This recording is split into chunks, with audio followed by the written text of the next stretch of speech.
Hi guys, welcome to our podcast. My name is Jasmine. My name is Victor. My name is Fernando.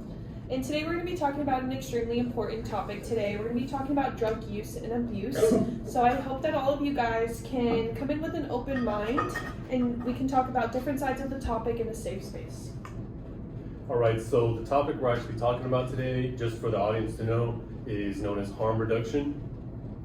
And to basically define it, I have a journal article right here that defines it very well. The main principle of harm reduction model is a belief that in dealing with such complex and harmful human behaviors, such as substance abuse, the primary goal is to avoid or minimize further dangers.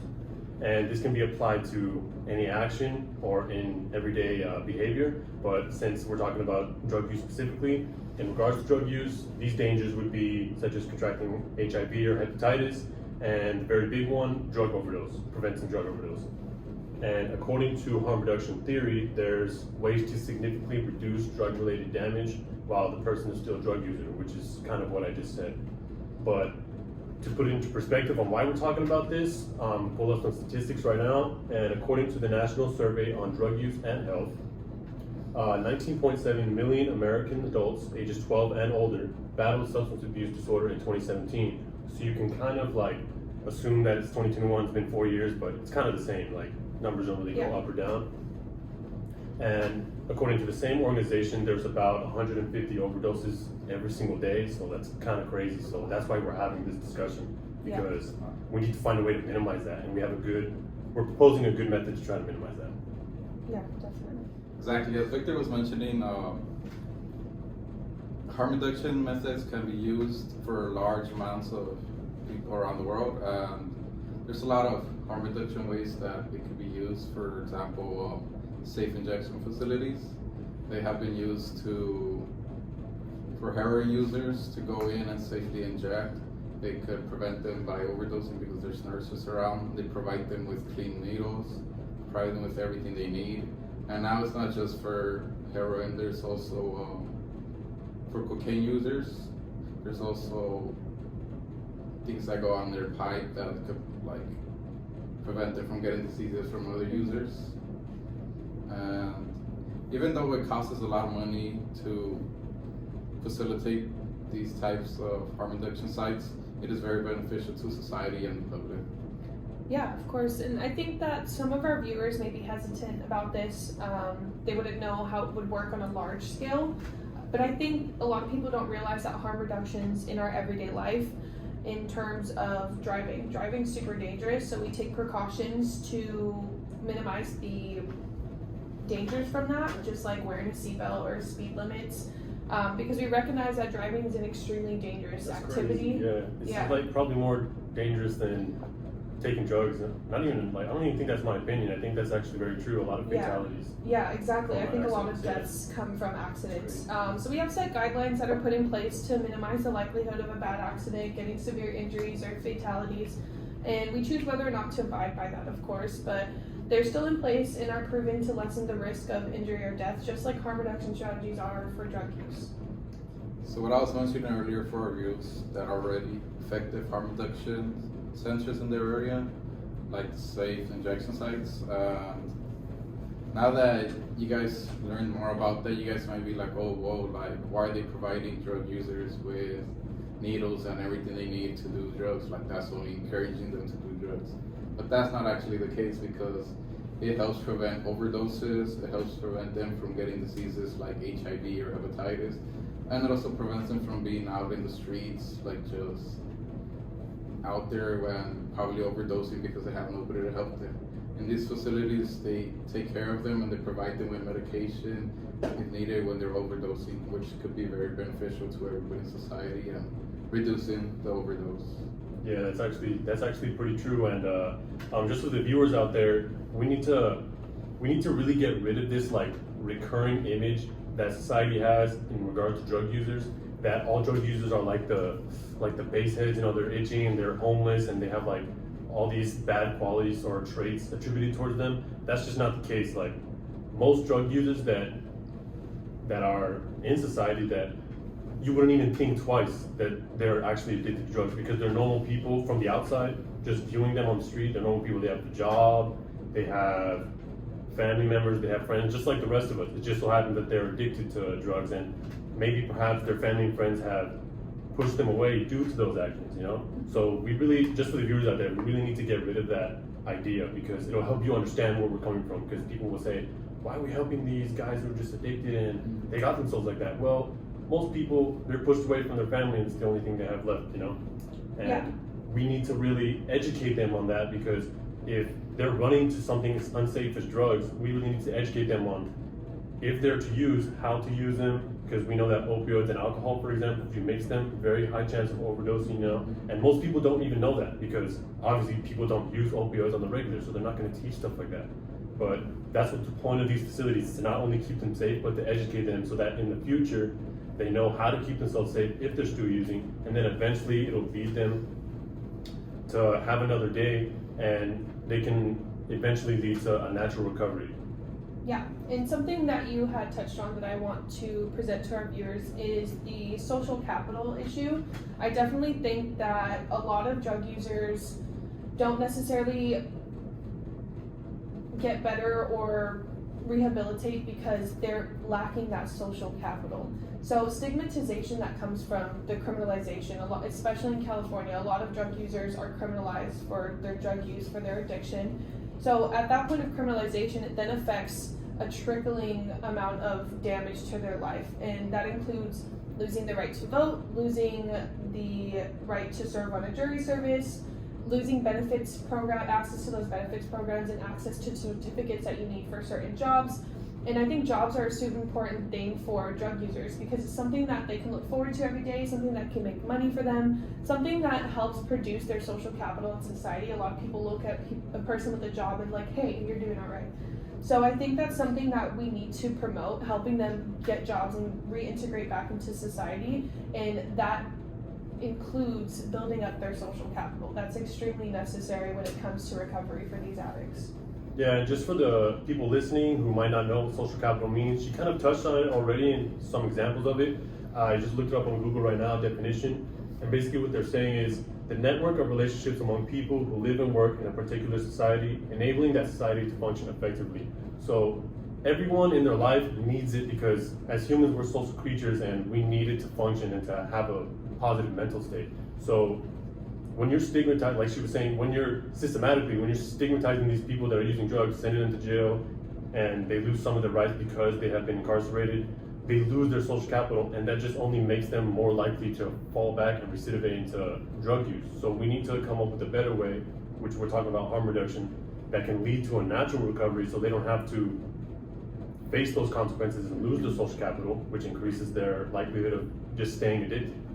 Yes, like you guys both mentioned earlier, when drug users use their benefits, it makes it harder for them. Why? Because like they don't really have much, they don't have connections with people, they don't have all those benefits that could actually help them better themselves. Instead, everything's taken away from them, and that makes it harder for them. That's why they just stay using drugs. So that's the reason they don't have somebody to help them better themselves, they don't have those connections, they don't have anything. So instead of taking that away, we should provide more benefits to them, like we said, like harm reduction sites, to actually help them so they can better themselves. Yeah, and I think there is actually scientific evidence that this works. There was a study done with rats put in a cage with water, in drug-filled water. I'm not sure what the drug was. I think it was heroin inside their water. And they had the option to choose water or the drugs. And the rats often chose the drugs, but it was only because they had nothing else in their cage. Once they implemented putting in a wheel, something for them to look forward to, activities in their cage, they almost never chose the heroin. It was always the water. So it's just goes to show that if you give them external sources to look forward to in their daily life, they're not going to turn to addiction. They're not going to turn to something that's going to fill that void for them. I think that works because they also do it for drug experiments also. I think rats have like similar brain chemistry to humans. That's why they use rats, right? Yeah, exactly. And I think another thing that we should talk about in terms of getting back out there and not sticking to your addiction is recidivism. I think recidivism is something that definitely affects our taxpayer money. A lot of our viewers are concerned about how are we going to pay for this? How are we going to pay for all of these injection sites and these new strategies coming along? But I definitely think that our taxpayer money right now, especially in California, is being used in enormous amounts for things that are less important. And that includes incarcerating inmates. We have a huge issue of mass incarceration at the moment. And as of 2019 in California, it costs $81,000 to house one inmate. And imagine how many prisons we have in California. Since 1980, California has built 22 prisons and only one university. So that just kind of tells you how many prisoners and how many inmates we have in California. We have to house every single one of them. If it's $81,000 per inmate, all of our taxpayer money is going to these non-violent drug offenders that are in there for an addiction, which can be rehabilitated. They don't even need to be in prison.